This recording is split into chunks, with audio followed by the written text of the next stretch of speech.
Gəlmişik Azərbaycanın ən uzun ömürlü dövlətinin restoranına. Kimlərlə? Həmin sən onduqa. Uzun müddətli vaxt dəyişdirməkdən sonra nəhayət bu üçlü görüşə bildi. Məkanı mən seçmişdim, Şirvanşah Muzey restoranı.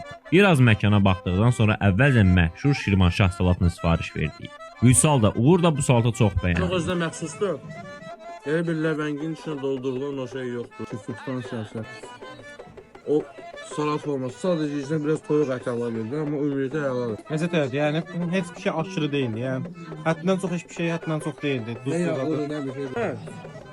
Yalpaq xəngəlini əllə yeyirəm. Mənim fikrincə də orta, pis deyil. Çox əla da deyil.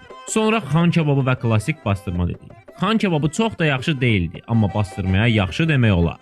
Tarixçi, antropoloq və elmi kütləvi bloger qarışımı bir ortamda hər cür söhbət və müzakirə görə bilərsiniz. Sən də bilirsən ki, bunun çöllüyü yoxdur.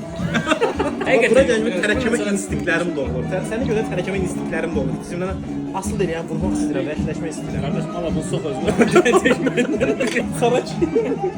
Xarakir də qurtarmağa çalışma. Yox, xarakirində türkə balırsan. Sonra hesabı ödəyib məkana biraz baxmağa başladı. Öyrəndik ki, buranı maraqlı edən əsas xüsusiyyət sırf yeməklər yox, özünə məxsusluğu idi.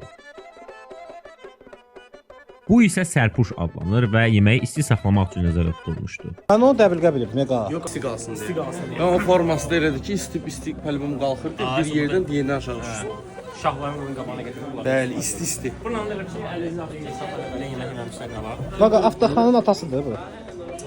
Və bu zarafatla da biz məkana tərk elədik.